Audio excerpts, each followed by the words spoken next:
Hey, how's it going? Indianapolis Regionals just finished, and look at this. This is a thing of beauty. Only one Charizard in all of top 8, and it's Ian Robb, so that's pretty cool. Ian and Moffat are two people that used to come to cups around where I live, so it's cool to see them in Top Cup, but most of all, it's just cool to see only one Charizard. And we had Dialga come out of nowhere and win this, which I think is pretty cool. It's the most straightforward Dialga deck that could possibly exist. It's just 4 of everything, basically. We got our Metang that just says look at the top 4 cards of the deck, attach any mental energy you find there to your Pokemon in any way you like, and put the rest of the cards on the bottom of your deck. That's really cool because you put the cards on the bottom so you're digging further into your deck, so the more Metangs you have out, like, make it exponentially more likely that you hit energy. And Dialga VSTAR is our main attacker. It does 40 plus 40 for each metal energy attached to it. And for 4 metal and a colorless, it does 220, and you get to skip your opponent's next turn, which is insane. It's kind of what the deck is built around. We have Zamazenta that does 100 for metal colorless, plus 120 more if one of your Pokemon was knocked out. So it's a good 1 prize attacker to mess with the prize trade. Got Mew and Greninja for draw, and the rest of the deck is just trying to make the deck function. Now let's get into the games. Alright, it's kind of cool. I guessed the exact 60 just based off of what the commentators said and the games that I watched from the stream, and the list just got posted on Limitless, so I looked at it and it was right, so that's pretty cool. And this first game, we start with a pretty mediocre hand. This is a super awkward Ultra Ball. I'm forced to get rid of Super Rod and a Metang. I would love to keep the Metang around. There is 4 Super Rod in this list, so I don't know, it doesn't really hurt to get rid of 1, and can't really get rid of Prime Catcher. It's the way to get out of the active next turn. And it's just it's a better card than the other cards that were in my hand. Right, we're up against, as far as we know right now, Ancient Box, or some sort of Ancient deck. This is the Roaring Moon dudunsparce deck. They throw down an Artisan that's going to be really useful for us. They get out a Baby Roaring Moon. Now, just at like first thought, this seems like it should be a little bit favored for the Roaring Moon deck. They can one-shot our Dialgas, and it's kind of hard to one-shot them. We need at least 5 energy to one-shot the Roaring Moon EX without a charm on it. And we need 7 energy to one-shot one with a charm. So we get bailed out by the top deck here. We get Iono, nice to see.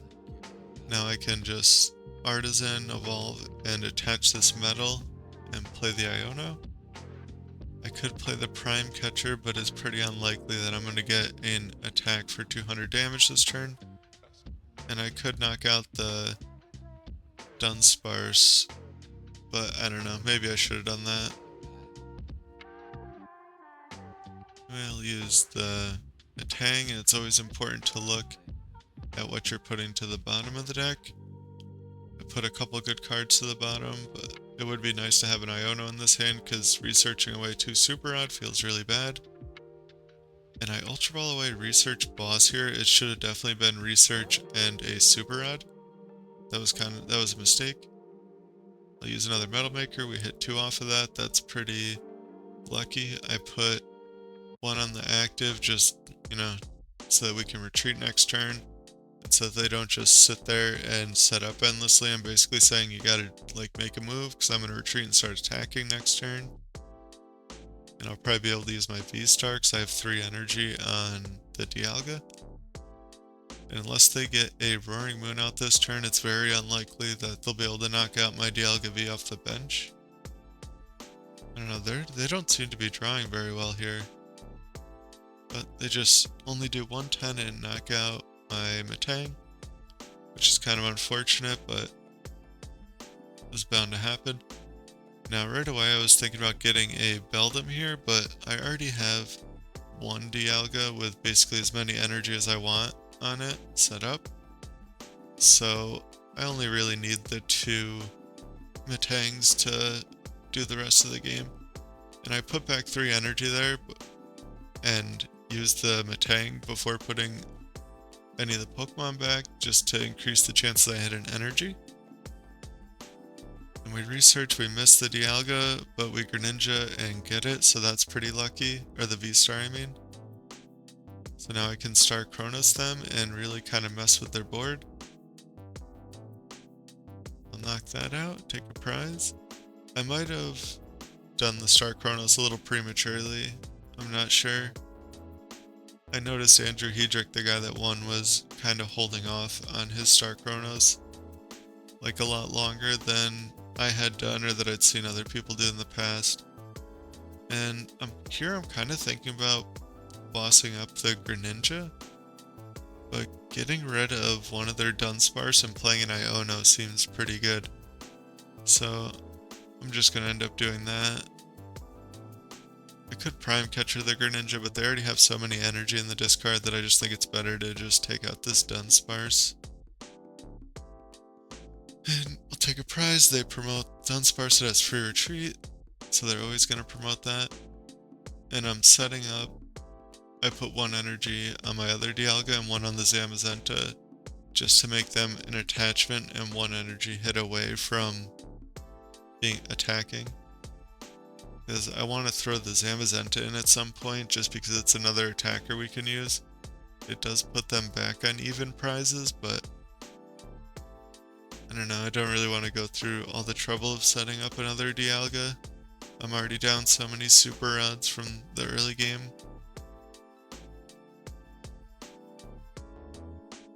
And they haven't hit 1 Sada yet, that's kind of unfortunate for them. And they'll do 150 to us, that's pretty good for them because they are 2-shotting us. And I decide to Metal Maker first, just so I can increase my chances of hitting a supporter or something off the Greninja. I'm not really sure what the correct order to do that in yet is. Or I wanted to hit a Metang off the Greninja. Because I Iono'd last turn and didn't put too many metals to the bottom. So I was thinking there'd be a good amount of metals on top, but almost all my energy are in play, or in the discard or in my hand. They get another vessel to grab probably their last energy, and they're forced to Greninja it away. It's kind of crazy, it's like turn 4, and both of us like have below 15 cards in our deck. You wouldn't think that a deck like Dialga would get through the deck as quick as it does, but just thinning out all the energy and stuff like gets through it really fast. We get pretty lucky here to have them miss an attack, because at this point they could still win the game. If they took a knockout this turn, next turn, and the turn after, they would win before we could. So they send up Fluttermane, and that's easy enough to knock out, and at this point we can't lose. As long as we have both attackers set up, as long as we can get enough energy on the benched Dialga, we can knock out anything. That's why I kept the Super Rod in my hand, to just be able to react to whatever they do. Because if they try to like boss stall or something like that, I want to be able to choose what to do with the Super Rod and energy after that point. And I know that these decks don't really play Ionos. Right, they just knock out my guy. We'll send up the Zam. And I just looked through my deck with Artisan. I want to get all the cards out of my hand and out of the deck. And I'm thinking about Super Rodding now, but... Oh, I do Super Rod now. I Super Rod now, but I don't use my Metal Makers because I want to leave the energy in the deck. And I wanted to reset their huge hand. I'll just take a knockout. Yeah, you don't want to use the Metal Makers like too early because you can lose to running out of energy and just having a boss stall. Because this deck goes through it so quick, you could get stalled and deck out pretty fast. I've had that happen. and it's kind of embarrassing. It was a situation very similar to this, and I like top decked the energy that I needed to stay in the deck, like a 1 in 10 chance to hit the 1 of energy in my deck, and I top deck it, and then I attached the active Metang they bossed up, and they bossed up the next one the next turn, and I lost. So they made a good play this turn. They're putting like the bulkiest Pokemon they can in the active, but I have access to Gust cards or just knocking them out straight up. I hit research. I can't remember if Prime Catcher is in my deck, so I could guaranteed win this game with the research, or like, yeah, I'm pretty much guaranteed to win. No matter what I top decked, I just hit them for 320 and win the game. So this next game we're up against the actual Ancient Box deck, and we have another kind of mediocre start here, but at least I have the Buddy Poffin and enough like stuff to get attacking on our next turn. I'm just gonna get my 2 Beldum, check my prizes, and attach and pass. They start with an Explorer's Guidance. That's a good sign, because that means they're probably not attacking this turn. They do get rid of a bunch of ancient cards though. They get Greninja. The Ancient Box deck really relies on Greninja quite a lot. But just attach and pass. I top deck Nest Ball, which is kind of nice because I can get Greninja out and start drawing cards. Hitting that second Metang is very nice. So we whiff all the energy on the first one. Hopefully, I don't know, the odds are pretty good to hit on the second one if you whiff on the first one. And I do have to attach here to do enough damage. And then it kind of sets us up pretty good next turn to be able to start Chronos. And this matchup really just shows the insane power of this Dialga's VSTAR attack. Like, I don't know what really they were thinking. They have plenty of basic Pokemon in their hand and they're getting rid of them. And they just attach and attack. And I don't know, this person is high in Master Ball tier, so you would think that high in ranked you would expect people to play well, but he did not play around the Star Chronos at all. And he just concedes because I was going to be able to just Star Chronos that and then knock out the Greninja, and he would have no more Pokemon in play. And we would win, because that is one win condition. Alright, and we have a mirror match here, which is not very surprising. Right after something wins a regional, it tends to be pretty popular on the ladder. I'm just going to look through my deck here, and since they didn't do anything, I don't want to Iono them, so I'm just seeing like my bosses and stuff. Make sure I have more V-Stars in the deck. I mean, playing 4 Super Odd, you're kind of fine with getting rid of Pokemon because you should be able to get them back. But this research is pretty bad. Was hoping to hit Nest Balls or Buddy Poffins or just Beldums raw, and missed all of it. Ultra Balling for a Beldum feels terrible, but I have to get at least 1 down. Then I'll pass. I just hold on to the Greninja, but I don't know, I probably should have just benched it just to get in play. I was kind of thinking I didn't want to fill my bench because I don't know, I really just want 2 Dialgas, 2 or 3 Metangs in play. But they're not able to knock me out, luckily, because they didn't get any Beldums down last turn. And I'm just gonna Prime Catcher because it's either use it or lose it.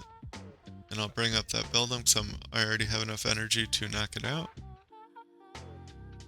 I'll evolve and bench the second Dialga first in case I hit a bunch of energy. I might want to put him on the benched one. I kind of want to like start getting both of them loaded up to attack to start Chronos.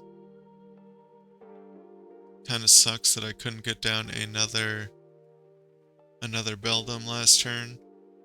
I don't know, the mirror's kind of weird, and I'm sure this guy's new to the mirror too. I know I haven't played it much. And they knock out my guy, which is pretty unfortunate, and I Super Odd back in the stuff that I think I'll need. I end up going with the V-Star instead of the energy, and I benched the Dialga. I should not have done that.